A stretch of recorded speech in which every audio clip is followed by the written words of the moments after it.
안녕하세요. 저는 경기도 광주에 살고 있고 건축 디자이너로 일을 하고 있는 36살 남성입니다. 얼마 전까지는 프로젝트 때문에 회사에서 밤샘 근무도 하고 바쁜 시간을 보냈어요. 이제는 조금 쉬고 싶다는 생각을 해서 회사를 나와 프리랜서로 근무 중에 있어요. 덕분에 집에서 보내는 시간이 많고 상당히 여유로워졌습니다. 그래도 제가 직접 디자인은 집에서 사니까 뭔가 뿌듯하기도 하네요. 제 취미 중 하나는 아침에 일어나 커피 한 잔 하며 사연 채널을 챙겨 듣는 겁니다. 그동안 지난 날을 잊기 위해 잠도 포기하며 정신없는 회사 생활을 하다 보니 몸과 마음이 지치더라고요. 광주에 내려온 지도 벌써 3년째네요. 사실 저는 3년 전 호르몬이를 여의고 그와 동시에 이혼을 했는데요. 그 사건으로 인해 제 인생에 큰 오점을 남기게 되었고 지금까지 살아온 제 발자취를 다시 되돌아보게 되었습니다. 생각해보니 그 여자를 만난 것 자체가 제 인생의 실수였어요.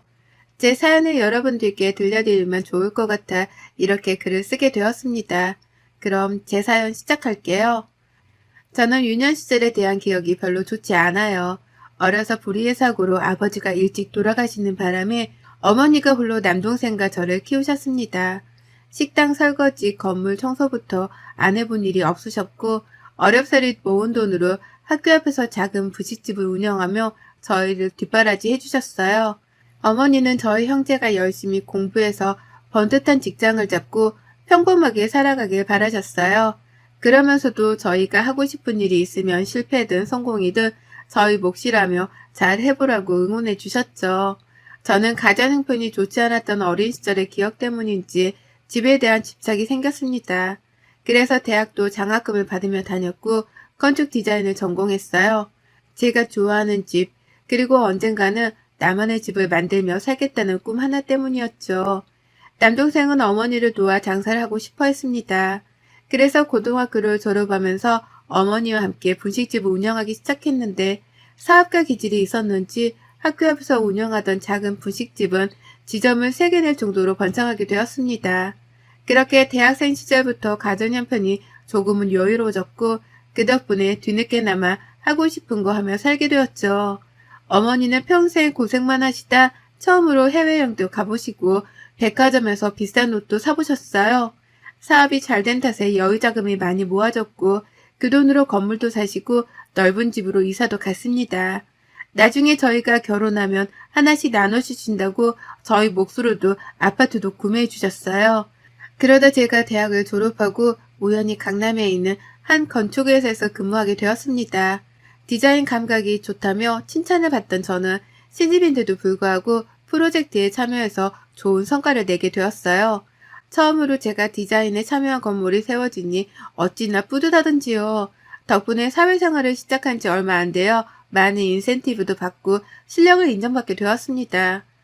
전국 건축 디자인 대회에서 입상을 하기도 하고 차근차근 커리어를 쌓아가던 중 회사 동료의 소개로 소개팅을 하게 되었어요. 이제는 슬슬 연애도 하고 결혼도 생각해야 하지 않냐면서요. 그렇게 회사 동료 그리고 그 여자와 저 이렇게 셋이 저녁 식사를 하게 되었습니다. 이런저런 이야기를 하다 보니 회사 동료가 제 자랑을 하며 저희 집이 돈이 많다는 이야기를 하더라고요. 회사 동료가 먼저 자리를 뜨고 저와 그 여자는 커피 한 잔을 더 하기로 하고 자리를 옮겼어요.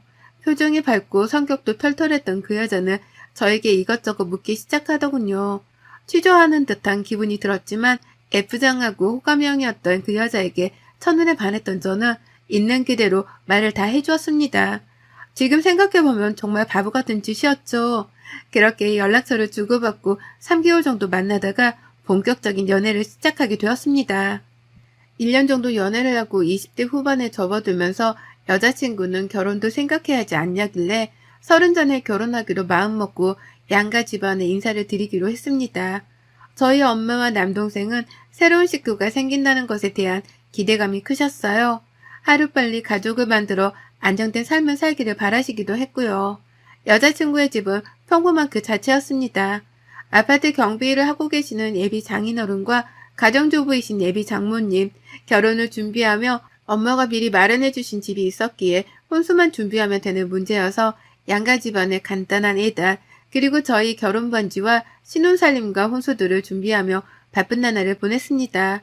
그렇게 저희는 상견례까지 무사히 마치고 양가 집안의 축복 속에 결혼식을 올리게 되었어요. 고등학교를 졸업하며 일만 해왔던 와이프는 이제는 조금 쉬고 싶다며 회사를 그만두더라고요. 돈이야 제가 벌면 그만이고 섭섭지 않게 인센티브도 받고 하면 월급이 700 정도는 되었거든요. 둘이 먹고 사는데 문제는 없었기에 선뜻 그러라고 했죠. 사업을 동생이 맡아서 하게 되었고 와이프가 회사를 그만두면서 처음에는 엄마와 백화점으로 쇼핑도 다니고 맛집도 다니면서 친모녀처럼 잘 지내더라고요. 남동생과도 사이가 좋았고 양가 집안이 함께 여행 다닐 정도로 가까운 사이가 되었어요. 집에만 있기 답답하다며 필라테스도 끊고 요가도 다니고 한 번은 친구들과 1박 2일, 어쩔 땐 동남아나 일본으로 여행을 다녀오기도 했습니다. 그때까지만 해도 사랑하니까 집에서 내조를 잘해주니까 그 정도는 해도 되겠지 생각했어요. 하지만 시간이 지날수록 점점 사치도 과해지고 요구하는 게 늘어나더라고요. 제 월급을 관리하게 했던 제가 미친놈이었습니다. 그래도 제법 많은 돈이 모여있어야 할 제 통장이 생각지도 못할 정도의 적은 액수가 들어있더군요. 다행히 인센티브는 별도의 통장에 넣어도 관리하고 있던 탓에 그나마 다행이었죠. 집에서 살림하고 일도 안 다니는 사람이 도대체 돈을 어디에 쓰는 거야? 통장에 돈이 왜 이것밖에 없어? 매번 사먹는 것도 그렇다 쳐. 그렇다고 이렇게 돈이 없단 말이야? 당신, 지금 나 돈 안 버는 주제에 쓰기만 한다고 무시하는 거야? 생각보다 돈이 얼마나 많이 드는지 알아? 나 운동도 다니고 하고 싶은 거 하라며. 그래서 여행도 다니고 사고 싶은 것도 사고 자기 것도 사고 그러잖아. 뭐가 문제야? 쪼들리는 것도 아닌데. 여보, 내 말은 그게 아니라 어느 정도는 계획성 있게 돈을 써야 한다는 거야. 나중에라도 우리 아이 생기면 그때는 돈이 더 들어갈 텐데 아껴 써야지. 기분 나빴다며 미안해. 그럴 의도는 아니었어. 제가 너무 돈에 예민하게 구는 것 같아 몇 번의 말다툼도 있었지만 잘 넘어갔어요. 그러다 제 인생에 검은 구름이 들이오기 시작했습니다. 건강하시던 엄마가 1년에 한 번 받으시던 건강검진을 받으셨는데 췌장암 4기 판정을 받으셨어요. 평소에 여행도 잘 다니시고 젊은 사람들도 하기 힘든 크로스핏도 다니시고 건강하게 사셨거든요. 그런데 하루아침에 암 판정을 받으시니 모두가 충격이었어요. 최근에 피로감도 많이 느끼시고 소화가 잘 되지 않았던 경우가 많으셨는데 그냥 일시적인 현상이라 생각했는데 증상이 오래가는 것 같아 이번에는 안 하던 4시간까지 했었거든요. 췌장암 자체가 초기에 발견될 가능성도 낮고 이미 주변 장기에 전이가 시작되어서 길어야 1년이라는 절망적인 말을 듣게 되었습니다. 어머니는 아들들 다 키워놓고 잘 살 수 있게 기반을 닦아놓았으니 지금 당장 죽어도 여한은 없다고 하셨지만 홀로 방 안에서 몰래 우시는 모습을 본 저는 가슴이 아프더군요. 그동안 열심히 사셨던 것에 대한 보답이 겨우 이건가 하는 생각도 들었고요. 그렇게 하루하루가 지나면서 어머니도 쇠약해지셨고 보살핌이 필요한 상황이 되었습니다. 남동생은 결혼을 앞두고 있었고 엄마는 저희에게 짐이 될 수 없다며 요양원에 가겠다고 하시더군요. 그런데 웬일인지 와이프가 어머니를 모시겠다고 하는 겁니다. 여보, 어머니 우리가 모시자. 그동안 고생하신 거 다 아는데 어떻게 요양원 같은 데 보내. 어머니도 사람이고 여자신데 그래도 가족들 곁에 계시는 게 낫지. 내가 잘 돌봐드릴 테니까 걱정 마. 당신 정말 우리 엄마 잘 모실 수 있겠어? 생각해주는 것만으로도 고마운데 정말 고마워. 당신이 선뜻 모시자고 할 줄은 몰랐어. 정말 고마워. 남도 아니고 어머니시잖아. 당연히 우리가 모셔야지. 그렇게 엄마를 모시고 살게 된 저희는 정말 살뜰히 보살펴 드렸습니다. 와이프도 엄마가 불편하지 않게 최대한 맞춰드리며 보양식도 해드리고 살뜰히 살피더라고요. 그렇게 반년 정도가 지났을까 와이프도 힘들 것 같아서 주말에는 내가 엄마를 케어할 테니 외출하고 오라고 했습니다. 근데 그게 잘못이었을까요? 주말마다 외출하는 건 너무나도 당연해지기 시작했습니다. 어디서 무얼 하는지 모르겠지만 제가 금요일에 퇴근하기를 목 빠지게 기다리다가 제가 오자마자 바로 나가기 일쑤였어요. 처음에는 힘드니까 그러려니 했는데 점점 시간이 지날수록 저는 찜찜함을 감추지 못했죠. 그러다 엄마의 상태가 갑자기 안 좋아져서 중환자실에 입원하게 되셨어요. 갑자기 혈압이 오른다거나 구토를 자주 하시기도 해서 상당히 지쳐 계셨거든요.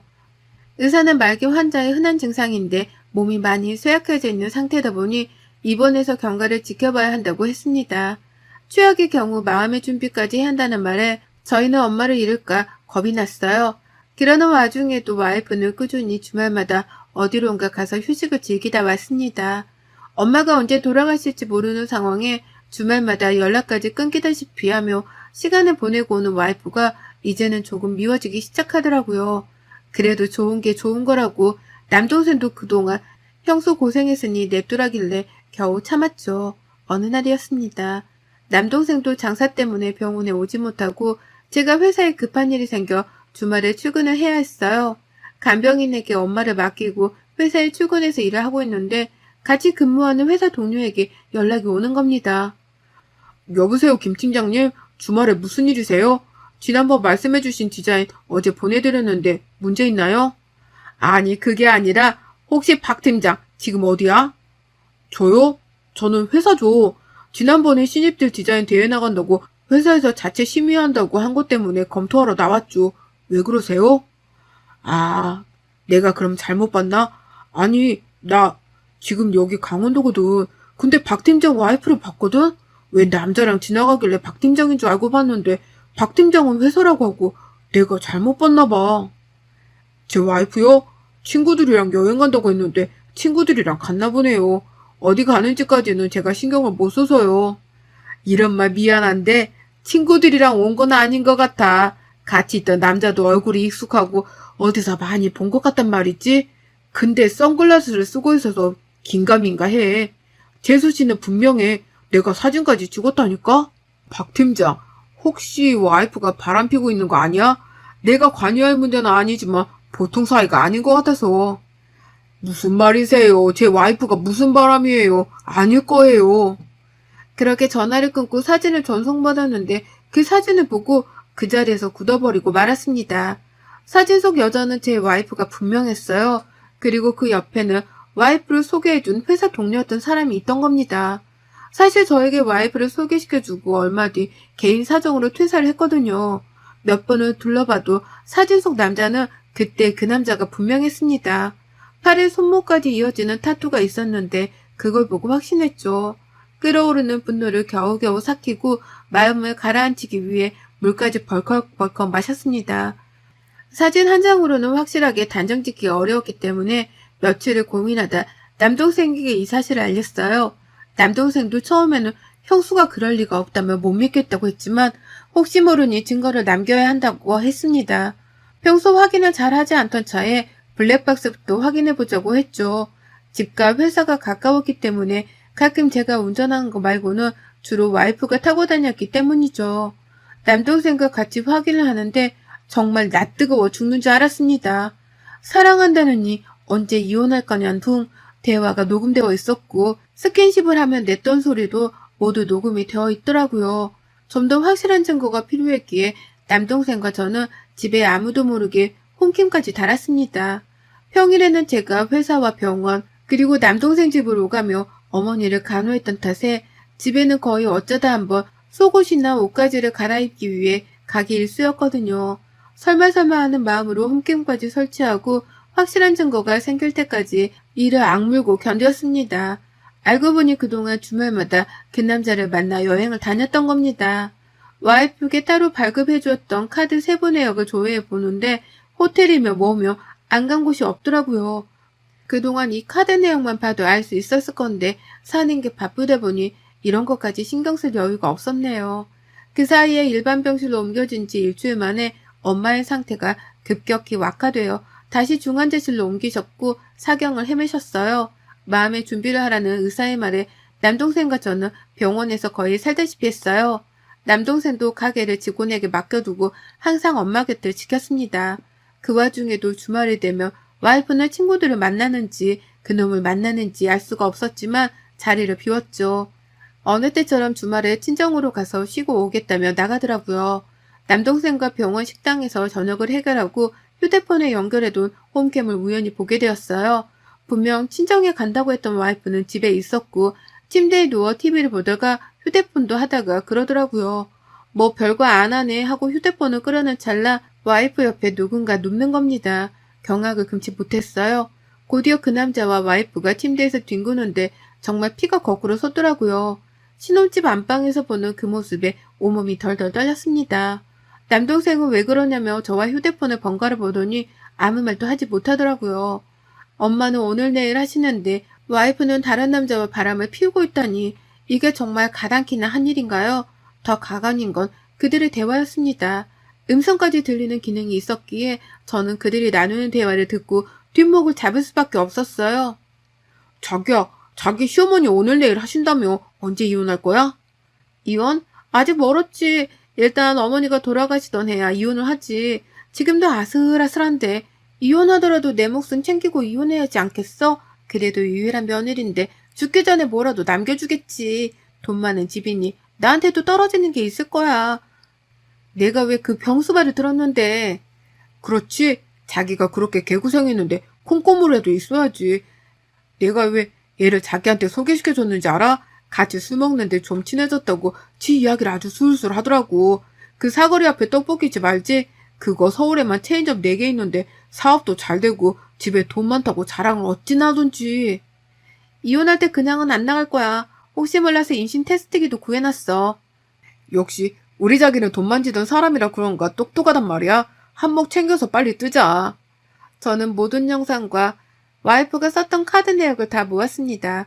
그리고 며칠 뒤에 엄마가 힘겹게 저희에게 할 말이 있으시다며 부르셨습니다. 의사선생님은 엄마와 저희를 임종방으로 옮겼습니다. 그렇게 엄마는 저희에게 그동안 고생 많았다며 앞으로 더 행복하게 살으라는 말씀을 하시고는 눈을 감으셨어요. 와이프는 눈물을 흘리며 오해를 하더라고요. 그 모습에 기가 찼지만 장례식까지만 참기로 하며 손에 자국이 날 정도로 주먹을 꽉 쥐었습니다. 엄마를 보내드리고 엄마가 사시던 집 유품을 모두 정리하고 일상으로 돌아갔습니다. 저는 이혼 소리와 모든 증거를 가지고 처갓댁으로 갔습니다. 와이프가 친정에서 주말을 보내고 오겠다며 간 탓이었죠. 전 그곳에서 단판을 짓고자 했습니다. 박서방? 자네가 여기는 웬일인가 연락도 없이? 저녁은 먹었고? 장인어른 장모님 드릴 말씀이 있어서 찾아왔습니다. 저 경이랑 이혼하겠습니다. 어리둥절해 하시는 장인어른 장모님께 와이프가 저질렀던 그동안의 만행들이 담긴 증거들을 모두 보여드렸고 와이프에게는 이혼 서류를 건네주었습니다. 연기라도 할 줄 알았더니 와이프는 당당하게 말을 하더라고요. 아직 내가 들이민 증거자료를 보지 못한 채로 말이죠. 이혼이 그렇게 쉬운 줄 알아? 증거 있어? 내가 바람 피웠다는 증거 있냐고. 지금 살고 있는 그 신혼집도 절반 떼서 놔줘. 그냥은 못하지. 내가 병든 시어머니 수발까지 했는데 네가 딴 여자 생긴 거 아니야? 하, 기가 차도 너무 기가 차서 말이 다 안 나오네. 너 이거 보고도 할 말이 있냐? 너 집에 카메라도 설치했어? 너 이거 범죄인 거 몰라? 범죄? 내가 내 집에 도둑 들까봐 설치한 건데 뭐가 범죄라는 거야? 몰카도 아니고. 그리고 범죄는 너랑 그 새끼가 하는 짓이 범죄인 거야. 신혼집에서 대범하게 몸 엉키면서 뒹굴 때는 언제고? 뭐 범죄? 그 새끼랑 나란히 콩밥 먹고 싶어? 간통죄도 폐지된 지가 언젠데 콩밥 타령이야. 이렇게 된 거 그래 이혼하자. 대신 나 2억 줘. 안 그럼 이혼 못해. 안 해. 2억? 가당키나 하냐? 너 그동안 내 월급으로 사치 부리고 놀러다닌 거 그것만 해도 2억은 넘겠다. 혼수해온 거? 그것도 장인어른 장모님이 해주신 거지. 네가 한 게 아니잖아. 그리고 멍청하게 차에서 그 짓거리 했더라? 차에는 블랙박스라는 게 있어. 멍청해도 유분수지. 조용히 끝내려 했는데 안 되겠네. 원만한 합의는 없는 걸로 할게. 법정에서 보자고. 그렇게 저는 변호사를 선임해 이혼 소송을 했습니다. 와이프도 맞소송을 진행하며 저에게 2억 원의 위자료를 요구하더라고요. 저는 와이프에게 그동안 제 월급으로 흥청망청 쓴 금액 5천만 원과 위자료 5천만 원을 요구했습니다. 일을 하지 않아 돈이 없던 와이프는 처가댁의 도움을 받고자 했으나 장인어른 장모님은 너 같은 딸 둔 적 없다. 집안 망신을 시켜도 유분수지. 불륜녀 주제에 어디서 딸 노릇을 하려고 드냐? 하며 와이프의 도움을 거절하고 연락을 차단시켜 버리시더라고요. 그러면서 저에게 자식을 잘못 키웠다고 상처를 줘서 미안하다며 무릎까지 꿇으셨습니다. 그리고 상간남에게도 소송을 걸어 2천만 원의 위로금을 받아냈어요. 와이프는 자기가 돈이 없는데 어떡하냐며 배째라는 식으로 나오더라고요.